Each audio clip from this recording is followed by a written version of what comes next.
السلام عليكم طلاب grade 7. النهاردة إن شاء الله هنحل cumulative test 10 till lesson 2 unit 3 تحت عنوان geometrical constructions. السؤال الأول choose the correct answer. First, when bisecting angle BAC with a compass, you find that measure of angle BAF equals احنا عندنا angle اسمها BAC اللي هي الانجل الكبيرة. هيتعمل لها bisect، يعني هنقسم الانجل دي into two congruent angles. ال two angles دول هيكونوا are equal in measure. انجل اسمها BAF وانجل اسمها CAF. فبالتالي هتبقى measure of angle BAF equals measure of angle CAF أو EAF. يبقى measure of angle BAF equals measure of angle EAF. Second, the length of EF must be equal to the length of line segment EF. هي equal length من ال D لل F. يبقى الإجابة letter A. نروح للسؤال الثاني. When bisecting the line segment AB by a compass. عندنا line segment اسمه AB وعايزين نعمل له bisect نقسمه ل two equal sides. فبالتالي ال AC لازم تكون أكبر من half اللاين سيجمنت نفسه اللي هو ال AB. علشان نعمل بايسكت كنا بنمسك الكومباسز، نحط الكومباس عند البوينت A ونفتح مسافة أكبر من نص اللاين سيجمنت، من half اللاين سيجمنت اللي اسمه AB. بتكون مسافة تقديرية، وبنطلع نعمل أرك فوق، ونفس الكلام هنعمل أرك تحت.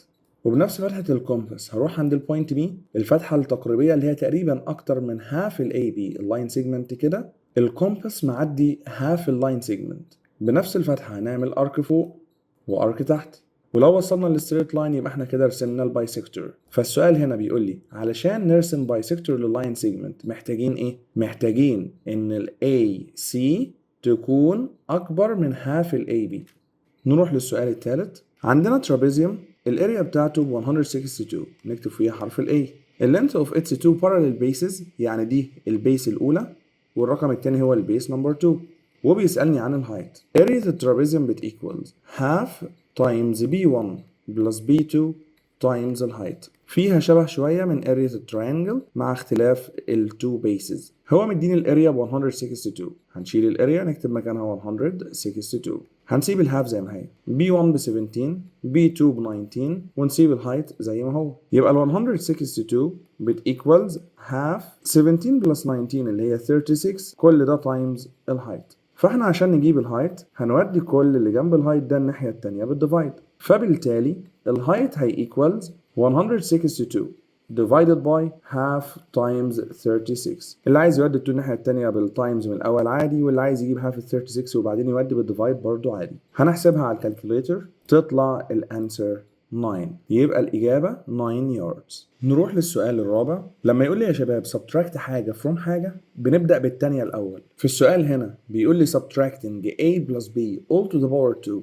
from A minus B all to the power 2، معنى كده ان احنا هنبدأ بالتاني minus الاول. يعني هبدأ بال A minus B all to the power 2 minus A plus B all to the power 2. علشان نفك البراكت بنقول ال A power 2. ما ننساش الميدل تيرم بيكون عبارة عن الفيرست times السكند times 2، يعني negative 2AB، والسكند باور 2 هيبقى positive B باور 2. كده احنا خلصنا البراكت الأول. هنسيب الماينس زي ما هي ونفك البراكت التاني جوه قوسين كده. السبب ان احنا لسه هنعمل ديستريبيوشن للماينس عليه. ال A هتبقى A باور 2، الميدل هيبقى عبارة عن ال A times ال B times ال 2، يعني positive 2AB. اللاست هيكون positive B باور 2. دلوقتي هنبدأ نوزع الماينس، هيدخل يغير الساين بتاعت ال 3 terms اللي جوه، فهتبقى كأنها A باور 2 minus 2AB بلس ال B باور 2 زي ما هي. الجزء التاني هيكون negative A باور 2 negative 2AB نيجاتيف B باور 2. غيرنا كل الساينز. ال A باور 2 والنيجاتيف A باور 2 ممكن نكنسلهم. ال B باور 2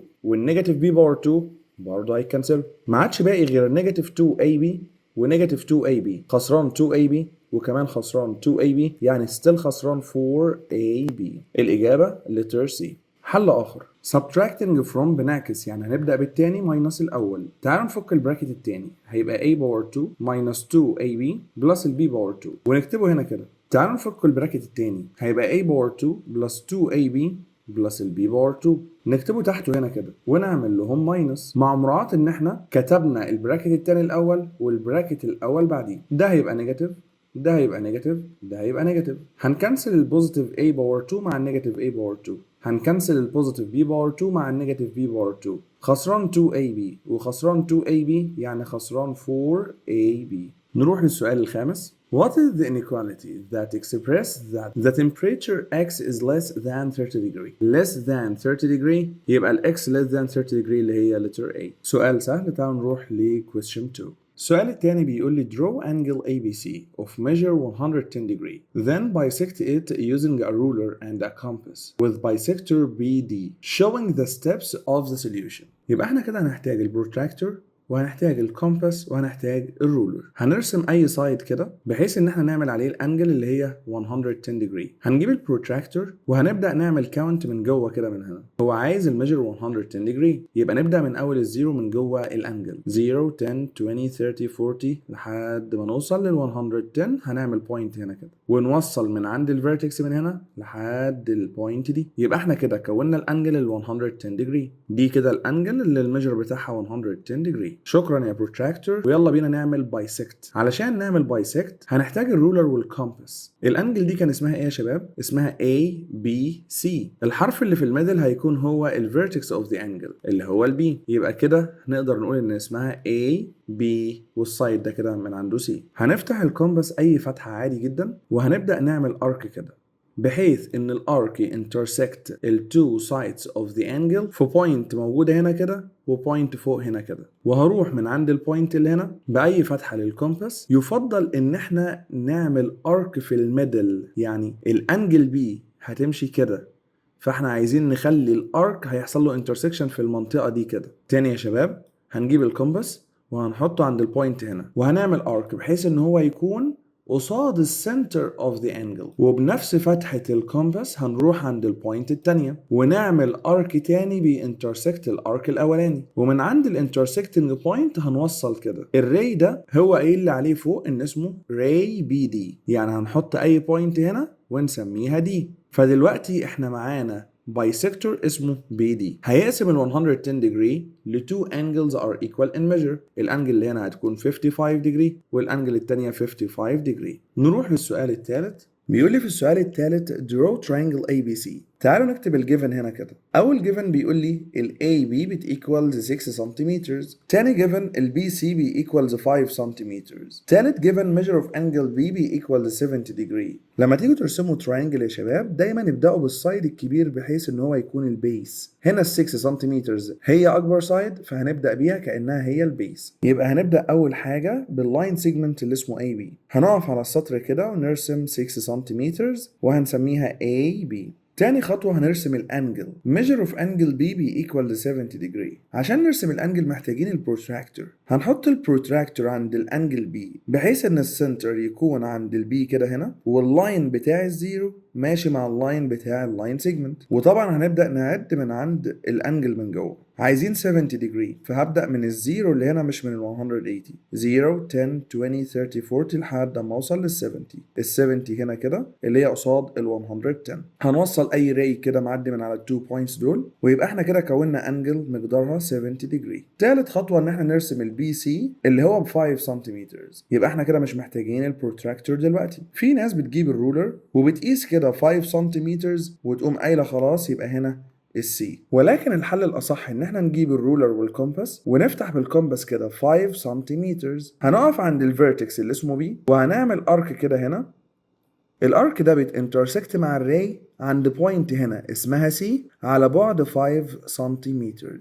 حتى لو انت كنت حلتها بالرولر كنت هتلاقي برضو ان هي على بعد 5 سنتيمتر فعلا. ولكن الحل الاصح انك تستخدم الكومباس. وبكده نكون خلصنا التراينجل. ناقص بس ان احنا نقفل الرسمة بتاعتنا. فده كده اصبح التراينجل بتاعنا اللي اسمه ABC اللي فيه measure of angle B ب 70 degree وال AB ب 6 سنتيمتر وال BC ب equals 5 سنتيمتر. نروح للسؤال الرابع والأخير. Find the quotient of x power 2 minus 20 minus x divided by x minus 5. واضح ان الديفايزر هنا باينوميال فمعنى كده ان احنا هنحتاج نعمل long division مكون من 2 terms. فهنعمل long division كده وهنبدأ نرتب الديفيدند. نبدأ بالاكس باور 2 بعدين الاكس باور 1 بعديها ال 20. يبقى هكتب هنا x باور 2 minus x باور 1 minus 20. عدنا كتابتها في مكان الديفيدند بالترتيب. divided by x minus 5. الستبس اللي احنا بنمشي عليها divided by multiply